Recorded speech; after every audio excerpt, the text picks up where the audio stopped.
Hey guys, okay, so today we are actually going to declutter that pantry. I want to introduce you guys to somebody. This is Marlene. Marlene, I met about a year ago. Yes, we have. At a sway, which is It's a network meeting. yeah, for entrepreneurs. Correct. And we got chatting, and we've actually been good friends for over a year, and we've been talking about this collaboration for a while. So now we're just gonna literally get straight into it. So we're standing in front of my pantry. A headache to me, a dream to Marlene. Correct. I love the challenge that presents. So basically, we started, you know, with these jars and stuff, and we wanted it to all look sleek, but you know, life got in the way, and it now just looks like a bomb site. So Marlene is going to put her expertise to good use today and show us how it's done. The best part, all the before and afters. But what are some tips that you can share with us? Just by looking at this right now, what do you think? What's your diagnosis? Well, I think it's very, very promising. So obviously we do have to have a look at all the stuff that you have there, and we're going to have a talk what needs to stay, what needs to go. Yep. And it could be just a matter of reorganizing it. Okay. So, you know, we'll have to have a look. Yeah, she made me do a quick chuck out of the things that expired, which is a lot. Correct, yes. So it's amazing how much stuff that actually doesn't even need to be in there. Already, I didn't even need to do that with you here. I could chuck out, and that's kind of all there. There it is. And even just stuff here that my son actually doesn't eat anymore. So I bought him this pack of biscuits, and he's like, I don't like them, so no point me keeping them, huh? Exactly. Yeah. And it's really important because a lot of people do tend to buy a lot of stuff, especially pantries. They actually do they collect a lot of stuff that you don't even see. So it's quite good to do this every now and then, especially in the beginning of the year or before January hits, like a spring clean, because then you can see what's inside and then you can start chucking them. Then you can have a clear space to put them in. I can't wait for you to start. All right, Let's get do it. started.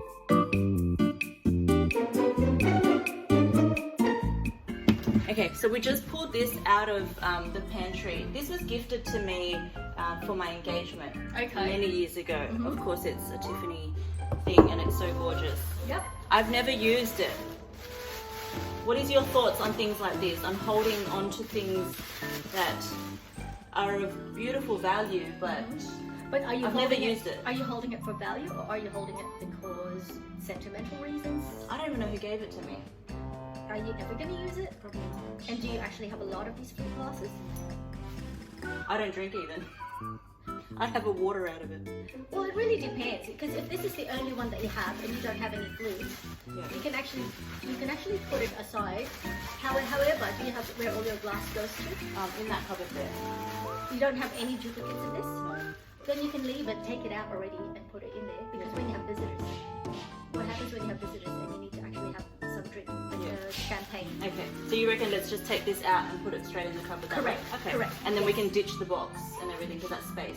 Or this box, this gorgeous box, you can use it for storage. So beautiful, huh? Yes, you can use it for storage. Alright, you can so put our chips or whatever it might be. Yeah. So let's put it aside because we can find usage for them. Okay.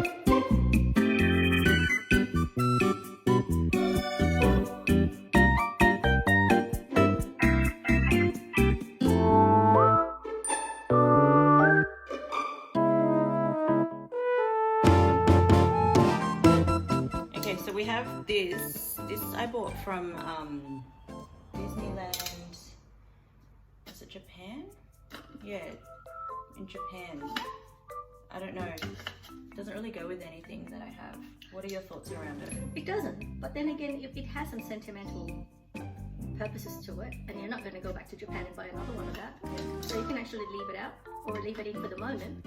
You can always easily just let it go. But does it make you feel good when you sort of see it? Yeah, If it makes for you sure, feel because it makes us remember that we went to, like, we bought this in Japan. Personally, for me, I would keep it. Yeah. Because for me, I don't buy souvenirs. When I go to different countries or different places, I don't buy like, what do you call it, like t-shirts and stuff. Yeah. My souvenirs are the things like, for example, like things like this. Yeah. Because they've got sentimental reasons. Unless if you have 10 times of them or 100 stuff in the house.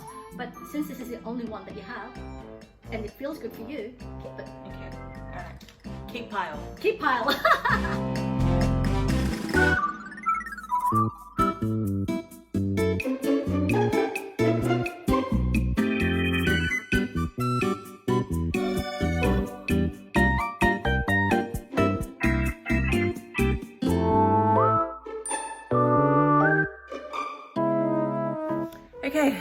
we pretty much emptied out this pantry. Yep. So we're basically starting from scratch. So Marlene has put things into piles. Can you explain to us the process? All right. So what we've done is we've taken all the stuff out, so we know what are the things that we're going to keep and what we're going to let go. So we put them in different piles in different categories. So one category is, just to show you around, there's one for different places, one for staying, one for going. This pile here is to go somewhere else. Yeah, we're taking that stuff to the shop, like to our restaurants, all these takeaway boxes and stuff that we can use there. That's right. For gifting. Then we've got all the food that we're gonna eat, keep or use, which is kind of spilled out onto the floor. There's a whole bunch of brand new stuff that's been gifted to me. I'm a regifter, I'll be honest. So there's stuff here that I can regift. We've got stuff on the floor that's going in the bin. Stuff that, this is almost like I don't know what to do with it. So some of the stuff we're really not sure yet. So depending on how we go with space, we'll decide on whether or not we can afford to keep it, yeah? But the good thing about this is while we're doing this, we found a lot of stuff that Jenny was looking for. I know, yeah. So many like takeaway boxes and stuff. The covers. The covers, yeah. So I had all the bases, but I couldn't find the covers. So the covers just like crept out. And the missing pieces of certain sets. Yeah. So we all found them. But yeah, we pretty much spilled all the way out here. So yeah, so the next task now is to put all this stuff back in. Okay, so we started with the first thing to put back in, back into the pantry.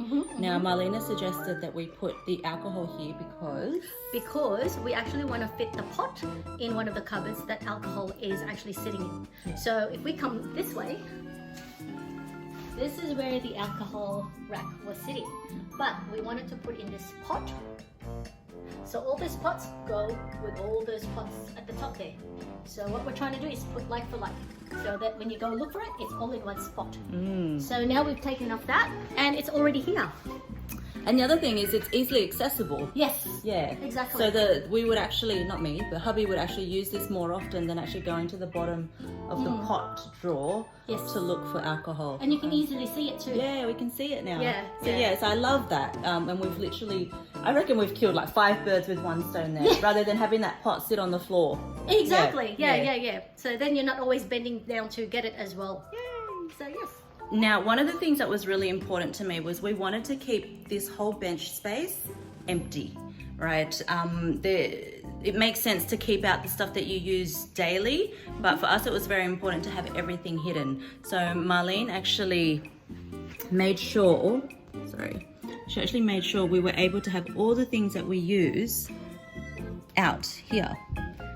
Now, the toaster and the sandwich press, I used to have to carry that out every time I needed it and then carry it back in because it used to sit under here. But now we've got it all at eye level and we literally can just open the doors, use it, shut the doors. So that part I love the most. That's right. So therefore, there were things that we've actually had to rearrange and they've all been put in there, like the wines.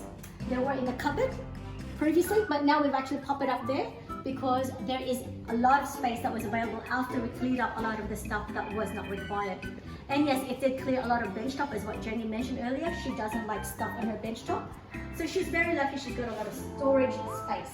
And because of that storage space, we were able to utilize it effectively and efficiently. So we're basically done, guys, and I cannot wait to show you what we have achieved. Marlene and I have been at this since 11. It's now 5. Oh no, we didn't take 6 hours though. No, we had lunch. Maybe 4 hours. Yes. We chatted a bit, so it's been about 4 hours. But this job I've been putting off for the last 5 or 6 years, and in half a day Marlene's been able to sort out our life, which is in the kitchen. Most of us live in our kitchen. So to have it all sorted out is amazing. So I'm just gonna flip the camera and basically show you guys, what we've done.